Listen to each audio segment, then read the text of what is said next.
Hi guys, welcome to Gyananjali physics classes. मैं प्रदीप सिंह एक बार आप लोगों के बीच में फिर से। चलिए चर्चा करते हैं आज टॉपिक क्लास 10 फिजिक्स पे। इलेक्ट्रिसिटी हमारी चैप्टर चल रहा था इलेक्ट्रिसिटी, उस पर हमने पिछले 3 लेक्चर्स दिए। हमारे कुछ विद्यार्थियों के मैसेज आया कि सर एक टॉपिक छूट गया है, how to Ohm's law verified. तो आज चर्चा करेंगे how to Ohm's law verified. हमें बेहद खुशी हुई इस बात को जानकर कि चलिए हमारे बच्चे पढ़ते भी हैं और अगर उन्हें प्रॉब्लम्स होती है तो हम तक पहुंचाते हैं।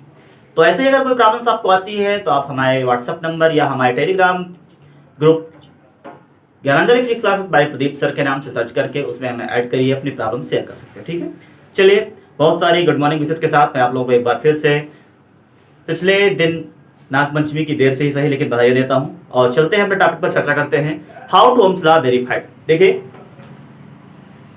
ओम्स लॉ आपने जैसा कि पढ़ा है कि बेसिकली ओम्स लॉ क्या था, तो हमने कहा करंट और इलेक्ट्रिक पोटेंशियल के मध्य क्या था, एक प्रकार का रिलेशन था। In relationship between current and electric potential also known as Ohm's law. Clear है ना।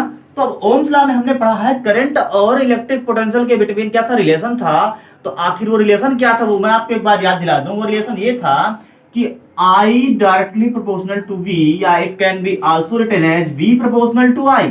मींस कहने का ये है कि अगर आप इलेक्ट्रिक करंट को इंक्रीज करते हैं तो ऑटोमेटिक आपका क्या होता है, इलेक्ट्रिक पोटेंशियल इंक्रीज हो जाता है। ये आपने ओम्स लॉ में पढ़ रखा है। अब हमें इसको वेरीफाई करना है या चेकआउट करना है क्या ऐसा पॉसिबल है या भैया नहीं। ठीक है, तो ध्यान दीजिएगा प्रॉब्लम क्या है या हमें वेरीफाई क्या करना है, हमारा एक्सपेरिमेंट क्या है, V proportional to I। It means हम इलेक्ट्रिक करंट को इंक्रीज करें और आपका इलेक्ट्रिक पोटेंशियल इंक्रीज हो जाए, यही वेरीफाई करना है हमको। ठीक है, चलिए हम यहाँ पर एक डायग्राम के थ्रू देख रहे हैं। ये जो डायग्राम आपको दिख रहा है ये आपका ओम्स लॉ वेरिफिकेशन के लिए बेटर डायग्राम है। यहाँ पर देखिएगा मैं एक पॉइंट क्लियर कर रहा हूँ। सबसे पहला यहाँ पर आप देख रहे हैं जो यहाँ पर एरो लगा हुआ है, कंडक्टर लिखा है। ये कंडक्टर मतलब एक वायर है, कंडक्टिंग वायर है। ठीक है, और यहाँ पर जो ए दिख रहा है सिंबल ये आपको क्या है, अमीटर है भैया। और यहाँ पर जो ऊपर वी टाइप दिख रहा है क्या है, वोल्टमीटर है। मैंने पहले ही बताया था कि अमीटर को आप कैसे लगाते हैं, सीरीज कॉम्बिनेशन में लगाते हैं किसी भी सर्किट के साथ, और वोल्टमीटर को पैरेलल यूज करते हैं। तो देखिए वोल्टमीटर आपका ये पैरेलल यूज हुआ। पैरेलल कैसे यूज हुआ है कि जो आपका कंडक्टर वायर था, इस वायर के 2 टर्मिनल, अगर हम 2 टर्मिनल मान लेते हैं तो इन्हीं 2 टर्मिनल से वोल्टमीटर के 2 टर्मिनल प्लस और माइनस कनेक्ट है। जबकि यहाँ पर आप अमीटर देख रहे हैं, क्या अमीटर को देखते हैं तो अमीटर के एक टर्मिनल इस वायर से कनेक्ट है, दूसरा टर्मिनल इस बैटरी से कनेक्ट है। इट मींस इसे क्या कहेंगे हम, सीरीज कॉम्बिनेशन में कनेक्ट है।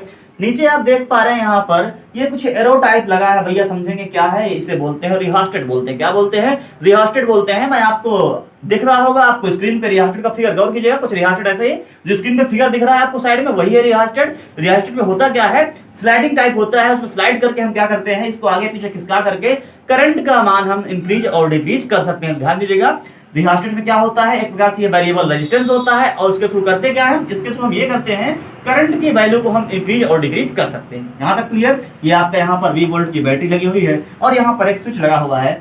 अब समझिएगा पूरा मैटर क्या है।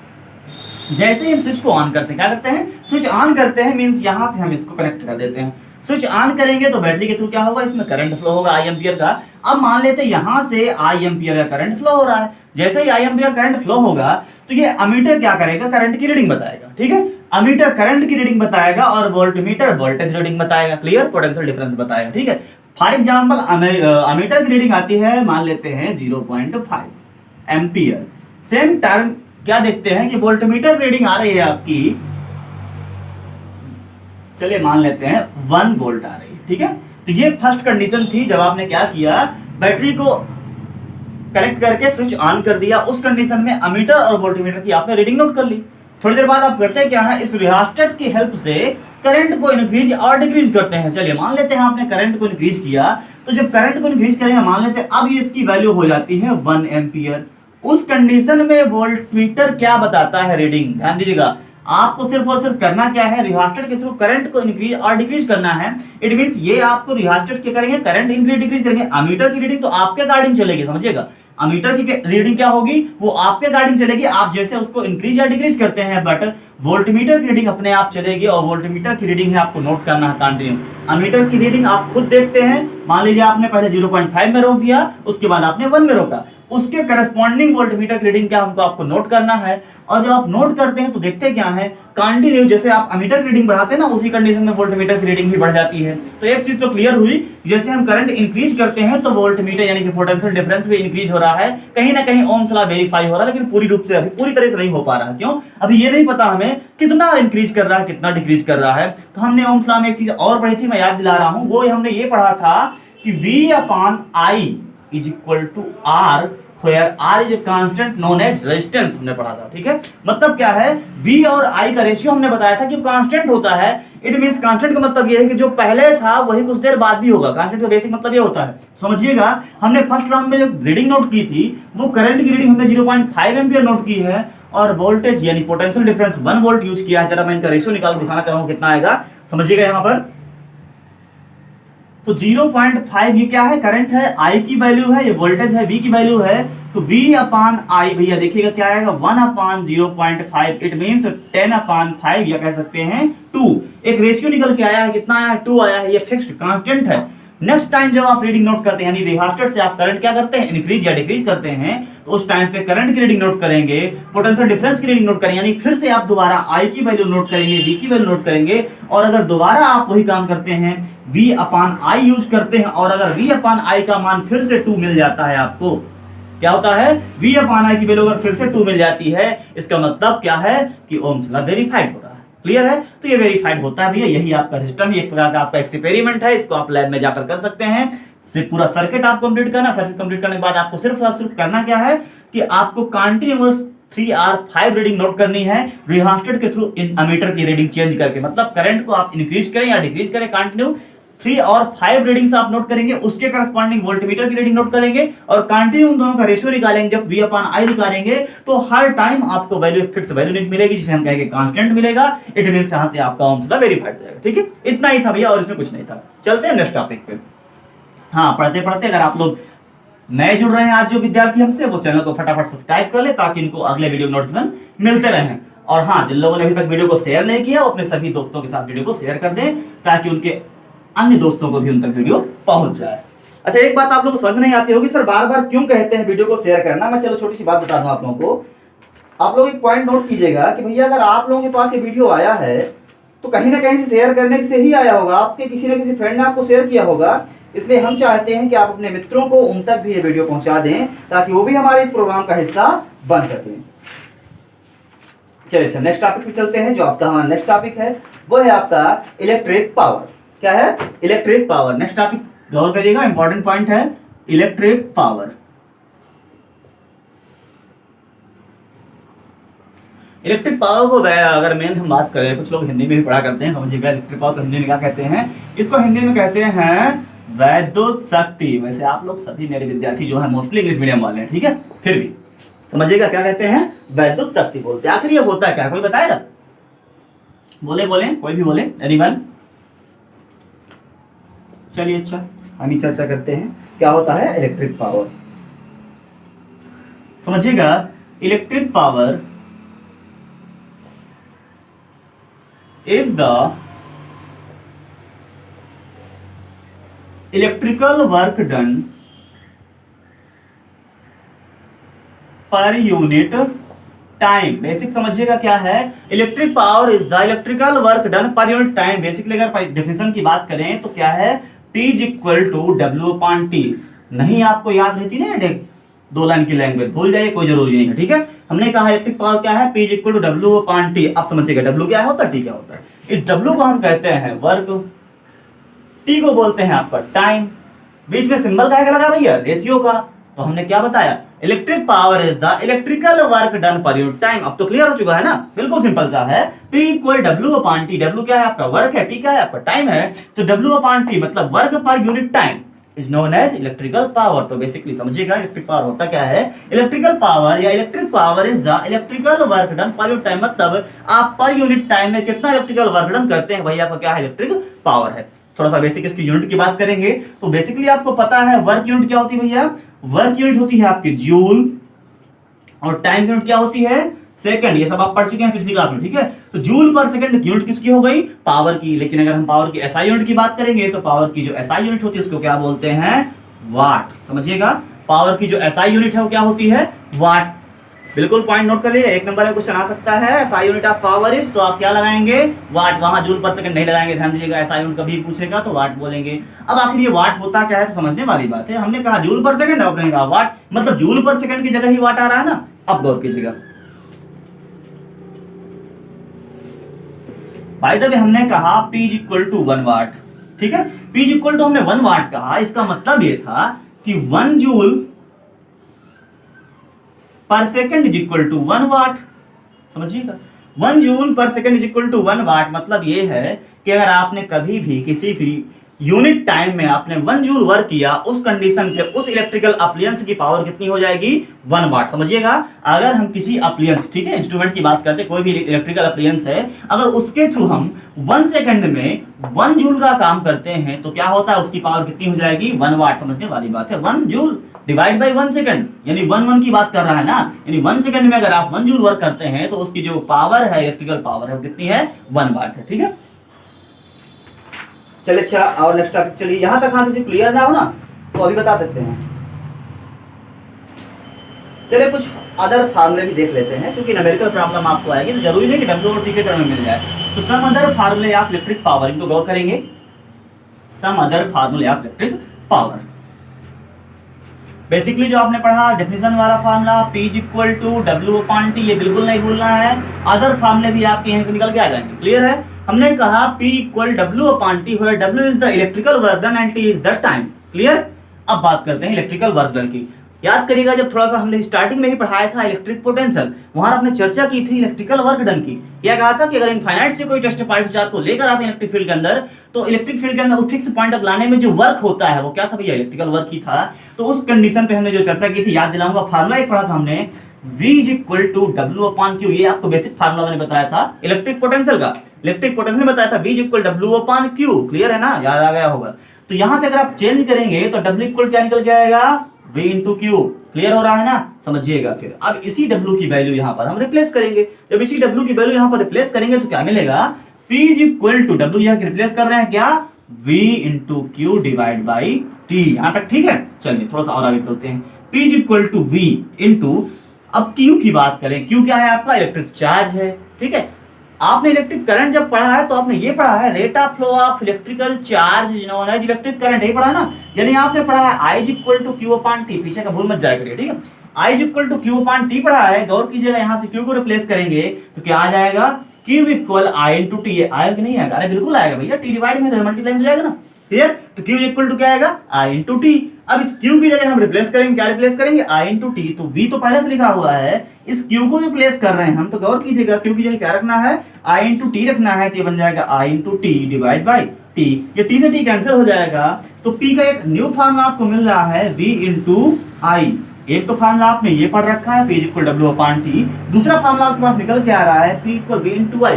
अब कौन सा फार्मूला कब यूज करना है वो आपको न्यूमेरिकल में समझ में आएगा। कैसे, अगर कभी आपको डायरेक्ट दिया है, इलेक्ट्रिकल वर्क डन दिया है, टाइम दिया है और आपसे पूछ रहा है पावर, तो डायरेक्ट आप फार्मूले को यूज कर सकते हैं। लेकिन कभी ऐसा भी हो सकता है कि आपसे ये बता देगा कि फॉर एग्जांपल 220 वोल्ट पर एंड 5 एम्पीयर पर कोई इलेक्ट्रिकल अप्लायंस वर्क कर रहा है, उस कंडीशन पर उसकी पावर क्या हो, यानी कि जब इलेक्ट्रिक पोटेंशियल दे रखा हो और आपको इलेक्ट्रिक करंट दे रखा हो, उस कंडीशन में जब फाइंड करना हो तो उस कंडीशन में कौन सा फार्मूला यूज करेंगे, P equal V into I। चलिए अभी इससे भी और आगे चलते हैं, और आगे चलते देखिए क्या होता है। ये आप निकाल चुके हैं P equal V into I। अब हम चर्चा करते हैं by Ohm's law, V equal to क्या होता है भैया, IR। तो देखिएगा यहीं पर थोड़ा सा चेंज करेंगे, P इक्वल V इक्वल हमने कहा होता है ओम्स लॉ से IR, तो V की जगह पुटअप कर देंगे हम I इंटू R, और ये बगल में I मल्टीप्लाई में ऑलरेडी लगा है, तो ये हो जाएगा P equal I square R। एक न्यू फार्मूला आपके पास आ रहा है, बिल्कुल कट्टा याद करने की जरूरत नहीं है, आप पीछे सब पढ़ चुके हैं। बेसिक फार्मूला सिर्फ आपको याद रखना है, P इक्वल W/T। W को आप चेंज कर सकते हैं Q इंटू V से, वहां से आपने Q को चेंज किया I इंटू T से, ये भी आप पीछे पढ़ चुके हैं। उसके बाद फार्मूला निकलता है P equal V into I। अब बात आती है V को चेंज करना है यहाँ पर, तो V को आप ऑलरेडी ओम्स लॉ से पढ़ चुके हैं। V इक्वल क्या होता है, IR। ये मैं नहीं कह रहा, ये आप पीछे पढ़ चुके हैं, ठीक है। तो V इक्वल क्या है, I इंटू R लिखा, रिप्लेस किया आपने। अब I इंटू I क्या होगा भैया, बोलो, अरे I इंटू I स्क्वायर होगा, तो P equal I square into R हो जाता। अब यहाँ से आपने V को चेंज किया है ना, मैं कहता हूँ भैया I को भी चेंज कर दीजिए। चलिए देखते हैं फिर से यहाँ से, अगर I को चेंज करेंगे तो हमने कहा अगर V equal I into R होता है तो I इक्वल क्या होगा, बोलो, V अपान आर होगा ना। तो ये जो V इंटू वाई लिखा है, यहाँ पर V को V लिखा रहने दीजिए, I को क्या लिख देना है, V अपान आर, तो V अपान आर हो जाएगा, और V इंटू वी क्या हो जाएगा, V स्क्वायर अपान आर। तो ये एक न्यू फॉर्मूला आपको मिल रहा है यहाँ से, P equal V square upon R. तो ये आपके सम अदर फॉर्मूले ऑफ पावर थे, ठीक है। तो इलेक्ट्रिक पावर के लिए ढेर सारे फॉर्मूले आपके पास हैं, बिल्कुल कत्ता याद करने की जरूरत नहीं है, एक बार आपको बस डिराइव करना है ऐसे ही, ठीक है। और मुझे लगता है सब समझ में आ चुका होगा, ठीक। कोई प्रॉब्लम यहाँ तक? कोई प्रॉब्लम, अगर कोई प्रॉब्लम हो तो कांटेक्ट कर सकते हैं, तो ठीक है। चलिए अच्छा, एक टॉपिक और चर्चा कर लेते हैं, इलेक्ट्रिकल एनर्जी की बात करते हैं, समझिएगा। इलेक्ट्रिकल एनर्जी, अभी आप पढ़ रहे हैं इलेक्ट्रिकल पावर, अब थोड़ा सा चर्चा करते हैं इलेक्ट्रिकल एनर्जी की, कि व्हाट इज इलेक्ट्रिकल एनर्जी। हाँ, यहाँ तक किसी कोई प्रॉब्लम हो तो थोड़ा सा उसको डिटेल से पढ़ें, और अगर कोई नोट्स इंपॉर्टेंट पॉइंट आपको लग रहा है तो वीडियो को रोक करके स्क्रीनशॉट ले सकते हैं।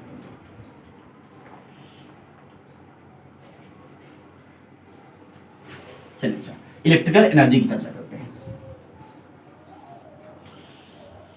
इलेक्ट्रिकल एनर्जी समझिएगा, अभी आपने पढ़ा है power, we know that P is equal to W upon T, पढ़ रखा है ना। यहां पर क्या था, P इलेक्ट्रिकल पावर था, W क्या था, वर्क था, एंड T टाइम था। अब अगर हम बात करते हैं according to law of conservation of energy, समझिएगा क्या है, according to law of conservation of energy, समझिएगा भैया, according to law of conservation of energy होता क्या है कि work done by electric current is equal to electrical energy consume. समझिए क्या होता है, work done by electric current is equal to क्या होता है, इलेक्ट्रिक एनर्जी कंज्यूम्ड, क्या होता है, इलेक्ट्रिक एनर्जी कंज्यूम्ड। अब समझिएगा, हमने कहा electrical work done by electric current is equal to electrical energy consumed, means कहने का ये है कि जो W था, इस W को ही हम इलेक्ट्रिकल एनर्जी E से रिप्लेस कर सकते हैं। तो अगर ऐसा है तो यहां से हम फार्मूला डिराइव करेंगे, तो क्या बनेगा, P is equal to E upon T, या हम बेसिक E की बात करें, दिस इंप्लाइज, तो E की वैल्यू क्या मिलेगी भैया, P इंटू टी, मतलब power into electrical, power into time. देख पा रहे हैं, जो इलेक्ट्रिकल एनर्जी का फॉर्मूला निकल के आया है वो क्या है आपका, पावर इंटू टाइम। बस यही electrical energy, power into time, मतलब कहने का यह है, electrical energy consumed by an electrical appliance is given by the product of its power rating and the time for which it is used. मतलब कहने का यह है कि किसी भी इलेक्ट्रिकल अप्लायंस की जो पावर है, उसमें अगर हम इस चीज को मल्टीप्लाई कर दें कि कितनी देर तक इलेक्ट्रिकल अप्लायंस यूज किया आपने, तो उन दोनों का जो मल्टीप्लिकेशन आता है, प्रोडक्ट आता है, वो आपका कहलाता है इलेक्ट्रिकल एनर्जी कहलाता है। भैया एनर्जी कोई भी हो, चाहे इलेक्ट्रिकल एनर्जी हो, कोई भी एनर्जी हो, एनर्जी की बेसिक यूनिट क्या होती है आपको मालूम होना चाहिए, क्या होती है, जूल। जो आपकी वर्क यूनिट होती है वही आपके एनर्जी की यूनिट होती है। तो यहाँ तक आपका ये था आपका टॉपिक इलेक्ट्रिकल एनर्जी। अब थोड़ा सा चूंकि यहाँ पर जूल की बात करें तो जूल आपका स्मॉलेस्ट यूनिट ऑफ एनर्जी होता है, तो यहाँ पर हम बात करेंगे commercial unit of electrical energy. तो commercial unit of electrical energy की बात करेंगे, उसे हम क्या कहते हैं, KWH, मतलब किलोवाट आवर। समझिएगा, जो इसका नेक्स्ट टॉपिक है commercial unit of electrical energy.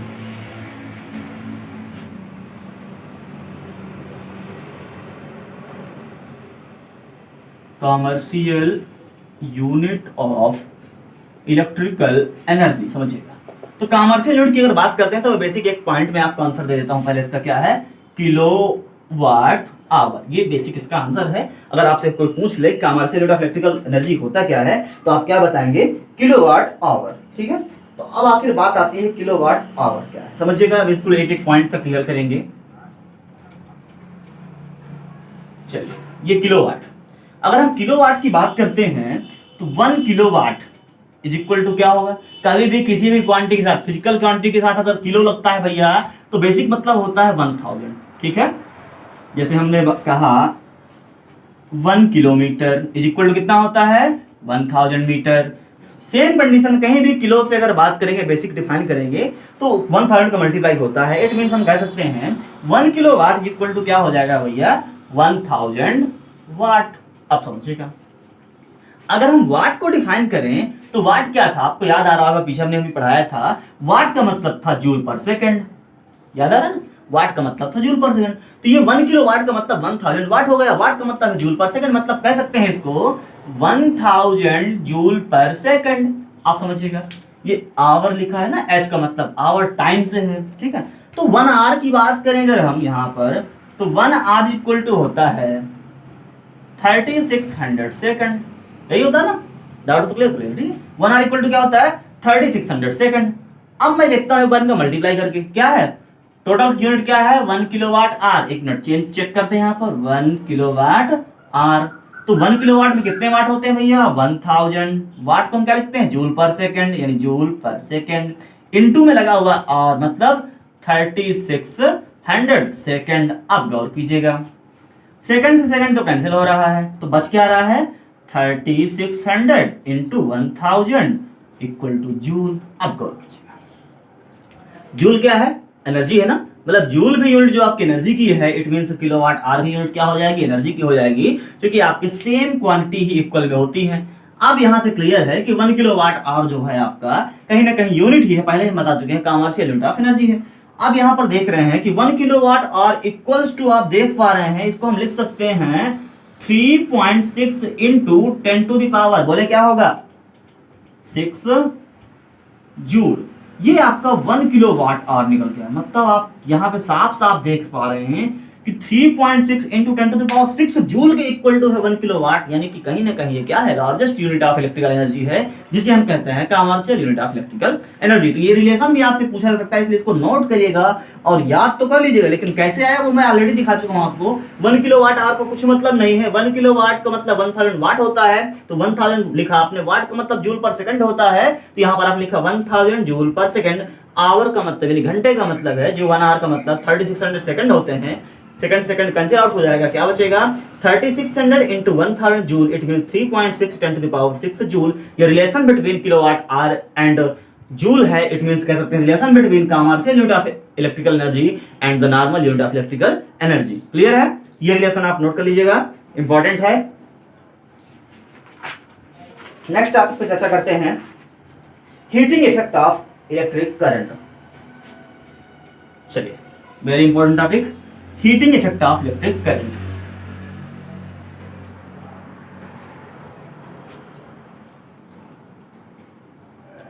अब वीडियो अगर पसंद आ रहा हो ना, टॉपिक इतना बढ़िया समझा रहे हैं, समझ में अगर आ रहा हो तो लाइक करने में कंजूसी ना करें, ठीक है। वो जो नीचे आपके दिख रहा है ना स्क्रीन पे लाइक वाला बटन, उसको जरूर दबा दें। टॉपिक है आपका heating effect of current.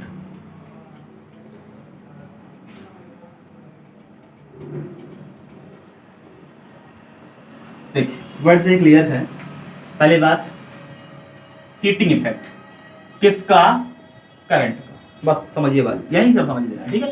Heating effect of current मतलब करंट का हीटिंग इफेक्ट, मतलब करंट के थ्रू जो हीट मिलती है उसे हम क्या बोलते हैं हीटिंग इफेक्ट ऑफ करंट। अब इतने मजा नहीं आई सर जी, हाँ चलिए बताते हैं, फिर मजा नहीं आएगा। देखिए हीटिंग इफेक्ट ऑफ करंट का मतलब क्या है कि अगर हम कभी क्या करते हैं कहीं भी किसी भी कंडक्टिंग पाथ में अगर बात करें, इलेक्ट्रिक करंट दें, ठीक है, इलेक्ट्रिक करंट पास कराएं और उसके थ्रू वहां पर क्या हो जाए हीट डेवलप हो जाए, समझिएगा। अगर इलेक्ट्रिसिटी के थ्रू हीट डेवलप है, समझिएगा, यहां पर मैं लिख रहा हूं, चलिए इलेक्ट्रिसिटी है, इलेक्ट्रिसिटी दे रहे हैं आप और इसके थ्रू यहां पर क्या मिले आपको हीट मिले, तो यही कहलाता है आपका heating effect of current. Graph समझिएगा, बेटर समझ में आएगा। हमने कहा किसी भी कंडक्टिंग वायर में या कंडक्टिंग पाथ में या इलेक्ट्रिक सर्किट पे अगर हम इलेक्ट्रिसिटी दे रहे हैं और उसके थ्रू उस सर्किट में या उस पाथ में या उस वायर में आपको हीट मिल रही है, तो ये क्या कहलाएगा आपका heating effect of electric current. चलिए लैंग्वेज में थोड़ा समझते हैं और better. When an electric current is passed through a high resistance wire, आप समझिएगा, हमने कहा when an electric current is passed through a high resistance wire, high resistance wire such as nichrome wire, ठीक है, जैसे आपके प्रेस वगैरह में लगी होती है, ठीक है। तो हमने कहा when an electric current is passed like nichrome wire, the resistance wire becomes very hot। अब होता क्या है कि चूंकि वहां पर हाई रेजिस्टेंस है तो the resistance wire becomes very hot। This effect is also known as heating effect of current. अब समझिएगा हीट ही क्यों हो जाती है, हमने कहा इलेक्ट्रिक करंट दे रहे हैं ना, when an electric current is passed through a high resistance wire, resistance जब पीछे पढ़ाया हमने बताया है कि क्या करता है रेजिस्टेंस अपोज करता है, किसका अपोज करता है इलेक्ट्रिक करंट का, काहे में अपोज करता है कंडक्टिंग सर्किट में फ्लो होने का, ठीक है। मतलब किसी भी कंडक्टिंग पाथ में या किसी वायर में इलेक्ट्रिक करंट फ्लो होने का जो अपोज करता है उसे हम रेजिस्टेंस बोलते हैं। इलेक्ट्रिसिटी या इलेक्ट्रिक करंट एक प्रकार की एनर्जी होती है। आप समझिएगा, मान लेते हैं ये क्या है, एक वायर है, ठीक है, हाई रेजिस्टेंस वायर है। यहां से हमने आई एम्पियर करंट दी। जब यहां से आई एम्पियर करंट देंगे मतलब हमने कहा करंट भी एक प्रकार क्या है, एनर्जी है। ये एनर्जी हम यहां से दे रहे हैं क्योंकि यहां पर क्या हाई रेजिस्टेंस वायर है। इस रेजिस्टेंस का मतलब क्या करेगा, ये करंट को फ्लो होने से रोकेगा, इसका अपोज करेगा। मतलब यहां से जितनी एनर्जी हम दे रहे हैं वो उसको रोक रहा है। तो जब ये एनर्जी यहां पर रोक रहा है, स्टोर कर रहा है, तो एनर्जी आखिर गई कहां, चूंकि इधर तो निकल नहीं पा रही, ज्यादा हाई रेजिस्टेंस वायर है। तो अगर इस एनर्जी को यहां से स्टोर कर रहा है तो कहीं ना कहीं तो उस एनर्जी को निकालेगा ना, एनर्जी तो दिखेगी ना आपको, क्योंकि ऑलरेडी आप पढ़ते हैं लॉ ऑफ एनर्जी का कंजर्वेशन कि मतलब एनर्जी को ना तो आप क्रिएट कर सकते हैं ना तो डिस्ट्रॉय कर सकते हैं। जितनी एनर्जी यहां दे रहे हैं उतनी एनर्जी यहां गई कहां भैया, वही एनर्जी यहां पर हीट के रूप में डेवलप हो रही है। मतलब क्या है, यहां से आपने इलेक्ट्रिकल एनर्जी दी, यहां से आपने क्या दिया, इलेक्ट्रिकल एनर्जी दी, इलेक्ट्रिक करंट दी। उस एनर्जी को यहां पर रेजिस्टेंस जो कि अपोज कर रहा है, मतलब फ्लो नहीं होने दे रहा, तो वो एनर्जी टोटल यहीं पर स्टोर हो रही है। तो वो एनर्जी यहां पर हीट के रूप में मिल रही है। यही कहलाता है आपका हीटिंग इफेक्ट ऑफ करंट। चलिए थोड़ा सा इसको, चूंकि एनर्जी है हीटिंग इफेक्ट ऑफ करंट हमने कहा, तो थोड़ा सा इसका फार्मूला भी देख लेते हैं आखिर होता क्या है। तो आप पीछे पढ़ चुके हैं, क्या पढ़ चुके हैं, मैं एक बार आपको फिर याद दिलाता हूं। और याद दिलाने वाली कोई ऐसी बात नहीं है, लेकिन ये सब आपको याद भी है। V equal to W upon Q, ये आप बेसिकली पढ़ चुके हैं, ठीक है। यहां से अगर हम बात करें W इक्वल टू, तो क्या निकल के आएगा, V इंटू क्यू, ठीक है ना, आएगा, ठीक है।